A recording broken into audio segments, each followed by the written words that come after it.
cette semaine, Sébastien? Lundi, j'avais un spectacle. Au tapis vert, à la soirée à Max Pit. Oh, cool! Ouais. Ah, cool. Il y avait des lumières bizarres, c'était cool. Max, il habite-tu à Québec, lui aussi? Je sais pas. Oui. Il habite à Québec? Ah ouais? Ouais. Je vais l'inviter. Je voulais l'inviter sur le show. Mais je pensais qu'il partait, je pensais qu'il partait de Montréal. Avant, il était à Montréal. Je pourrais pas dire ça fait combien de temps qu'il a déménagé, mais je sais qu'il en faisait avant que nous autres on commence. Mais quand on a commencé, il arrivait à Québec. T'sais. Ouais. OK. Mais ça fait un petit bout qu'il est là, tu sais. Je sais qu'il a déménagé il y a pas long dans le coin de Saint-Anne-de-Beaupré, puis tout, fait que... Je voulais l'inviter avec Asher. C'est qui me fait rire, Asher. Oh my God! Qui est tog. J'aime drôle, les deux ensemble, hein?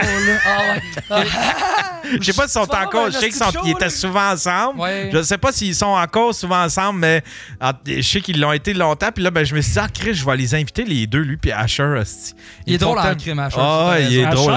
Ouais, Asher, c'est un chanteur, ça. Ouais, c'est lui qui a poussé Bieber, là, me semble. Exact. Ouais, c'est ça, c'est lui. Ouais. Asher m'avait déjà invité dans une soirée dans une cabane à potes. Où ça, une cabane à potes? Je sais plus où, c'était dans une réserve autochtone. Bon. Puis c'est quoi? C'était un spectacle d'humour que t'allais faire là? Ouais, je me souviens plus c'était quoi le nom de la cabane à potes, mais une semaine avant le show, j'avais vu genre dans le journal que un monsieur de crime organisé s'était fait tirer dans la tête dans le parking. Wow!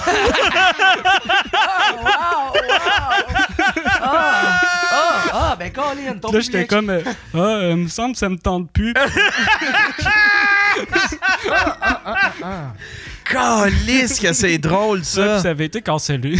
Ah, je sais pas. Ouais, okay. Il y en a qui disent que c'est le green room, ça se peut-tu? Ouais, c'est exactement ça. Ah ouais. Mais le public dans une cabane à potes doit être assez facile en même temps. Là. À Amos, là, il y avait à Amos, on allait, c'était la petite grenouille à Amos. Puis on allait faire des shows là, moi puis Jer. Puis mais le propriétaire de ça, lui, il a un autre bar. Puis là, ça joue rough, man. Les polices sont tout le temps rendus là. Puis puis c'est ça, Jer, il dit qu'il était, je pense qu'il était déjà allé. Puis il dit tabarnak que c'était rough, là, style, ouais. là, ça se battait. Mais quand tu rentres, puis le monde ont des patchs sur leur manteau de cuir, c'est pas normal. Non ouais, c'est ça qui arrive. Là. Ouais. Quand tu sais, le gars qui porte encore du Ed Hardy, là, tu fais comme, OK, là. Quand ça respecte les stéréotypes, ça fait un peu peur, justement. Comme, OK, c'est ça, là, c'est vraiment exactement comme dans Breaking Bad. OK, fine. Quand ça respecte les stéréotypes. Ah ouais, ça fait... C'est vrai de ça. Ouais. C'est vrai de ça. C'est inquiétant. À un moment donné, quand je suis arrivé à Montréal, j'avais pas un gros réseau, je connaissais personne, tu sais. La drogue, tu parles? Puis il y avait un bar, ouais, ben, pas la drogue, mais tu sais, juste pour prendre une bière, je connaissais, il y avait, tu sais, moi, j'étais dans Rosemont, puis, tu sais, moi, j'avais travaillé aux danseuses, fait que j'ai fait comme, je vais me retrouver des amis, dans mon environnement. Fait que là, je me tenais aux danseuses sur Beaubien. Tu te tenais ou tu travaillais, là? Je faisais juste me tenir, là. Okay. Tu sais, c'était juste pour aller prendre une bière une fois de temps en temps. Mais là, je me suis mis à observer, puis j'ai fait comme, câlisse, les pocheurs sont toutes pareilles, esti. Tu sais, ils s'habillent toutes comme avec des pantalons de jogging, mais ils font pas de jogging. Tu sais, c'est semi-pantalons de jogging, pantalons de pyjama, là, tu sais. C'est les fameux pantalons avec les deux lignes blanches, là, tu sais, là. Avec le bas des culottes rentré dans les bas pour être sûr que si t'as besoin de partir à courir, tu peux pas tes bas de culottes, là. C'est ce fameux cut-là. Et puis le gars, tu sais, il était typique, là. Tu fais comme calice, me semble. Les polices sont pas épaisses, là. Tu sais, à un moment donné, là, habillez-vous autrement, je le sais pas. Choisis-toi un déguisement comme un des gars des Village People, n'importe lequel de ces déguisements-là, puis t'auras plus l'air d'un hostie de pocheur, tu sais, ou ben, je sais pas, un casque de construction. Ou tu le gars qui est habillé avec le chapeau de capitaine de bateau, là, avec la veste en cuir ouverte. C'est ça, les pocheurs d'aujourd'hui. Mais en même temps, avec le télétravail, j'ai l'impression que ce style vestimentaire-là que tu décris, fat pants, chandail mousse, ça, c'est plus juste le linge du monde qui vend de la drogue, c'est aussi justement les personnes en télétravail. Ils portent pas de culottes, ce monde-là. Non, effectivement. Non, moi, en télétravail, je porte des pantalons de pyjama. Ah ouais? Moi, je fais pas ça du télétravail. Non, moi non plus. Moi, je suis pas capable. Je suis pas capable. Moi, quand je travaille, il faut absolument, que j'aille des souliers d'un pied. Sinon, je me sens... Ça a tout le temps été. Ok. Sinon, il faut que je m'habille, puis il faut que j'aille des souliers d'un pied parce que les gens qui travaillent ont des souliers d'un pied. Hey, travailler en pyjama, là, je me sens comme un hostie de BS. Je me sens comme si j'habitais à Hochelaga. Puis, tu sais, le monde dans Hochelaga, ils vont à la pharmacie en pyjama, puis ils passent le journée en pyjama, puis je me sens vraiment comme un hostie de BS si je m'habille Ça a l'air pas. cool, là, je suis la gars. Hey, une affaire niaiseuse qui m'est déjà arrivée, tu me fais penser, mais moi, ce que je fais l'hiver, au lieu de mettre des combines, généralement, je vais garder mon pyjama puis juste mettre mes culottes par-dessus, puis je vais travailler avec ça, tu sais. Puis l'hiver passé, m'est arrivé une On est bien, par Oui, exemple, ouais. dans des Chris. pantalons de pyjama. Puis on est tellement bien que des fois, on oublie de mettre ses culottes puis on s'en va chez son premier client en pyjama. Oh C'est non! la cave en tabarnak. Ah! Je me suis pas rendu au client, là. Je me suis juste rendu sur la route, puis c'est en fouillant pour pogner mon cellulaire que j'ai fait. Je suis en pyjama. Ah, si. Ouais, des fois, on est bien, mais peut-être trop. Ah, ouais, hein? Hey, ça, c'était marrant. Tu sais, j'avais déjà rêvé que...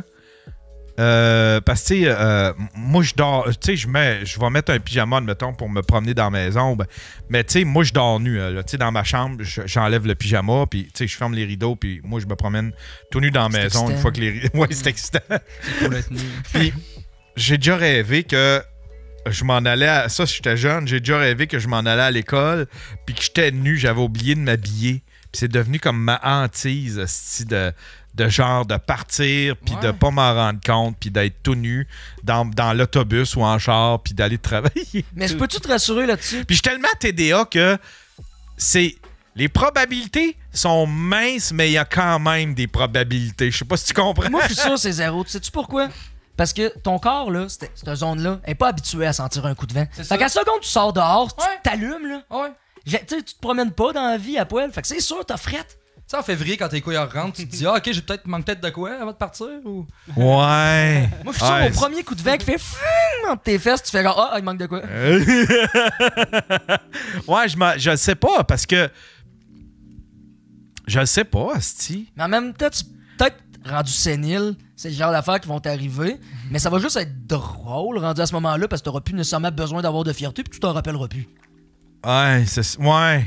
En tout cas, c'était ma hantise, Stifi, puis ouais, je me Je pensais que sens... c'était juste dans les films que le monde. Tu sais, oh, j'ai rêvé d'être tenu devant une classe, devant du monde, puis tout, mais t'es la première personne qui me dit que c'est Moi arrivé aussi, pour c'est vrai. mon Ah, rêve. c'est ton rêve?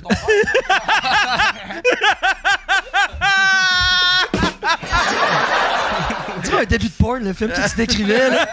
Ah, j'ai toujours eu peur d'être ça. Puis là, la fille est sur scène. Devant une classe de 3e année. Oh yeah! Hey, ici, l'autre fois, on a fait... Il y a de quoi qui a viré en joke. Je pense que c'était avec Will et Faf. Je parlais de porn, puis je disais que ça serait écœurant de faire une porn cuckold, genre, le gars, c'est comme dans Ghost. Le gars, il est un fantôme. Puis là, tu sais, il fait de la poterie avec sa femme, puis tout ça. Puis à un moment donné, il y a un gars super baraqué qui rentre. Puis là, qui fourre sa femme. Puis là, le gars, en fantôme, il peut pas rien faire parce qu'il est un hostie de fantôme. Ben, Chris, j'ai tellement ce scénario-là dans la tête que je l'ai élaboré. Je vais aller vendre mon scénario à une compagnie de production qui fait de la porn. Adriatique, c'est sûr qu'il Je accepte. veux absolument que quelqu'un fasse ce calice de film-là, sti. Je pas, tu sais, je veux pas le réaliser, je veux juste qu'il prenne mon scénario. Moi, je veux que tu sois le fantôme, là. Moi, je veux que tu sois le Moi, fantôme. je veux que tu sois le fantôme. T'as pas pensé à cette idée-là pour pas avoir un petit caméo, Qui là. pleure dans le coin. Puis c'est parfait en plus ton idée parce que, tu sais, il y a le bout où est-ce qu'il attachait comme le gars qui se faisait tromper, puis là, c'est un peu justement le sentiment de rien pouvoir faire. Mais le bout de fantôme vient faire ça sans que t'attaches personne. Ouais, c'est ça. C'est C'est fort. comme il se promène, puis il peut pas rien faire. Il regarde sa femme passe se au faire travers. donner une petite go, puis il passe à travers. Ah, puis Chris, la seule affaire qui est capable de toucher, c'est le pénis de l'autre. Le reste, il passe au travers. Ah, un beau film, Chris. Steven Bilodeau faire le gros gars baraqué. Il y a un peu de respect ça dans l'armée, moi, monsieur. Ah ouais. On a les droits, les mecs. Et pour pas cher. Calisse que c'est drôle.